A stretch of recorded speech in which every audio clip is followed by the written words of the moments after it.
see you guys down here. Oh. That's a good show. If you want me to focus on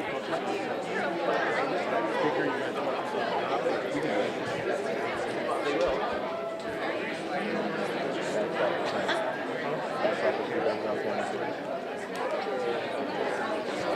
And you're going to be that way at first, but over time it just becomes natural. You get nervous when you put a sandwich in the microwave or you get something out of the refrigerator. No, of course not. Well, to me, a camera is just another appliance. It doesn't intimidate me, it doesn't bother me, it's just there. So when I do my job, you know, I can pretty much be myself. Was I that way at the beginning? Was I that way when I was your age and I was creating tapes for my college and stuff like that?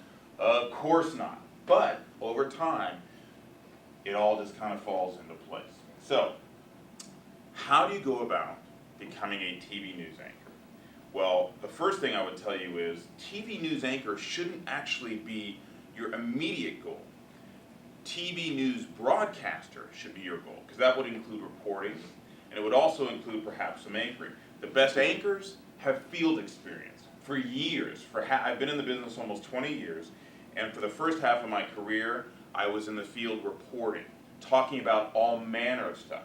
Do you guys know what the Columbine tragedy is, the school shootings? I was one of the first reporters when I was a reporter in Denver. It's actually one of the reasons I was hired in Los Angeles, is because I was one of the first reporters on scene in Columbine, and our station won a national news Emmy for our live coverage of Columbine. So it's a big deal. But my point is that I used to be a reporter out in the field, going live, talking about the news of the day, whether it was a court case or something happy. Discovery Channel, I've done some reality shows for them. So that's just a little bit about me and some of the production things that I've done.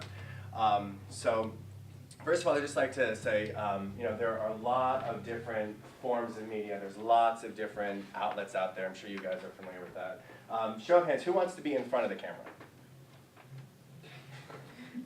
You? Are you a senior? Yeah. So everyone wants to be behind the camera? Yeah?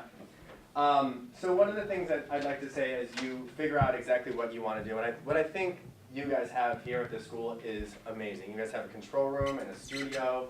You have access to lots of really great equipment. So I really commend what you guys have going on here, and I encourage all of you to take as much advantage of all of that as possible. I grew up in a small town in Virginia. We didn't have anything like that.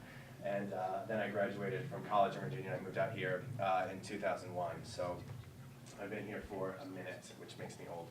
But anyway, in figuring out what you want to do, you're going to hear from me, you're also going to hear from Dave. I do a lot of television production. So what I do is get everything ready to go for it to be shot. What Dave does in the post world is he takes the footage that has been shot by production and then he affects it to make it look like the finished product that you guys will see. You know, there's producers, there are production managers, there are editors, there are lighting people, there are makeup people, there are sound people, there are logistic people, there are casting directors. So I want to suggest that you guys really figure out what it is that you want to do, and then really, you know, focus your efforts into all of those things. You know, as producers, there are creative producers and there are logistical producers. So I'm more of a creative producer. So what my job is my job to come up with ideas every week. It's my job to see those ideas from start to finish.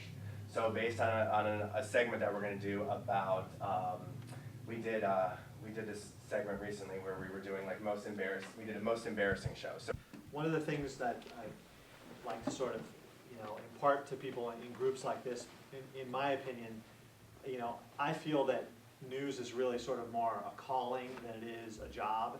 You really have to sort of, you know, it has to sort of be in your heart somehow that it's what you're into, I think. And it's, you know, not to make it sound too high and mighty, but, you know, if you're going to work in news, it's a little bit like being a fireman or a police officer, you know, or a doctor or something, you know. It's not just a 9-to-5 job necessarily where you can go in and do your thing and be done. You know, there are times where, like Ray was saying, you know, we have a big brush fire, and you have to work through the weekend. You know, you don't get your weekend off, or you know, you work crazy hours. There are parts of the business where you have crazy hours anyway. Ray works a night shift, so you know, he goes to work at 3 in the afternoon and he's done at 11, you know, at 11 at night. There are people who work for the morning shows, they work overnight. That you go to work at midnight, and then your show's on at 5 and 6 in the morning, you know, and then when that show's done at 7 a.m., you know, then that's when you get off work. It's not necessarily like, you know, a regular job. There's certainly jobs within the television industry, you know, within our station that are more 9-to-5 jobs. You know, they're all different. Again, it's a whole other facet of the business. You know, there are all kinds of things where you could work in the sales department or the finance department or the traffic department, the people that put the commercials on the air every day. I mean, they're all different kinds of jobs. Jose and my lovely camera. Yes, I've seen Jose, didn't we? We interviewed you last year, didn't we? I think we did. Yeah, you went on live. That's right. When Yeah. we did Jose? Skype. We did That was the Skype. reporter Yes. election day. Yes. Yeah, we got to try and do that again. That's fun. We should. Jose on camera? Whoa. Yeah, remember? I used to do that. Are you ready? Go ahead. Go ahead. All right. Just say your name, spell it. Do I need to hold it? You're going to hold it for me. Thanks. Okay, my name's Jennifer Overdevest. It's Overdevest. Okay. And can you explain a little bit about Media Day? Media Day, this actually was a vision I had last year, and it was the idea of trying to get as many professionals together so high school students can hear everyone's story. Everybody has a story on how they got into the entertainment business, and I felt like these students can learn so much in here. Those who went to college and why, those who didn't go to college and why, and how they got to where they're at. And so I lucked out and put an amazing team together of teachers and counselors and here in my PAC advisory, you know, Barb Sellers, you know, all of them together to help me put this event together. And last year we had an amazing turnout, and this is the second year we've upped it. We had 11 presenters last year. This year we have 18 presenters. And this year we had 177 kids register. You know, I don't know exactly how many came, but right around that. And it was just, so far we're just really thrilled with the turnout today.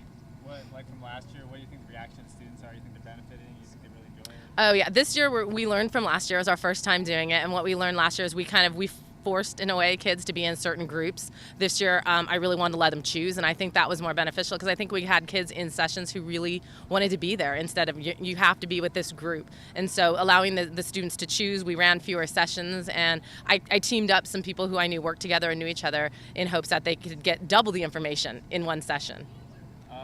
Did you try to get different people from different aspects, like a little bit of film? We did. Film's always harder to get. You know, I lucked out, like I said, most of mine is CBS and Channel 2 because one of my students' father is the assistant news director, Paul Button, for CBS. So he's helped me get a lot of the Channel 2 and Channel 9 people. But, you know, Chris Shalba lives around, so, you know, he answered an email and said, yeah, he'd love to come and talk to students. And I think a lot of these, when you talk to the people, they want to come share because they wish we had it when we were younger. And so that's why this event to me was so important, because I want the students to be able to hear now what it's really like, how to get in the business. So those people who didn't go to college, you know, how did they get into the business? Those that did, why they have to. And I just, it's an important event that I really stand by. Great. That's perfect. Thank you. Thank you. Thank you. Thank you so much.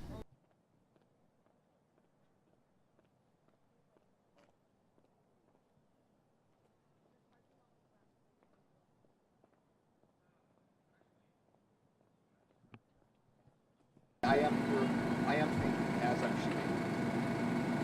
And also it just makes editing easier because sometimes we have to slam together our stories in like 15, 20 minutes sometimes, and if you just have a set of shots, it's much easier to edit than going through a bunch of stuff where there's zooming in, zooming out, and all that kind of stuff from tape, and actually editing tape to tape on the editor. So now we shoot on disc, and so it's all put in the computer, and the station had to train. We had to all be trained on how to do that, because a lot of us didn't know. Some people are very computer savvy. We have computers at home, and they're doing that stuff already. I had a little bit of experience on the computer, but I basically had to be trained to edit on the computer. So, yeah. They make sure that they can see you, and then you dial up the phone IFB. So now the people in the studio can talk to the reporter, and put the in the ear, and they can talk to them. And I can do it too in my head. And it'll segue right into the shot. This was a TV show I did with James Woods. This is a building in downtown LA. I'm actually walking backwards right now, wearing a camera. And this was a 35mm film camera. And as I walk along, I go with this young lady here. I pick up this young lady, now I'm walking backwards the other direction. Continuing. And eventually here, I'm going to go down the stairs backwards. which is a really hard thing to do when you can't see where you're going. And I'm wearing 80 pounds of with the film equipment. As you can see, going down, turning the corner. I got two people behind me. One of them's holding me, and I'm pressing against him going backwards. Another guy, which is what Darren does quite a bit, keeps it all in focus. And as you can see here, getting to the bottom of the second set of stairs, and then we stop. This is a pretty difficult shot for most Steadicam operators. This was a show I did in Hawaii called North Shore.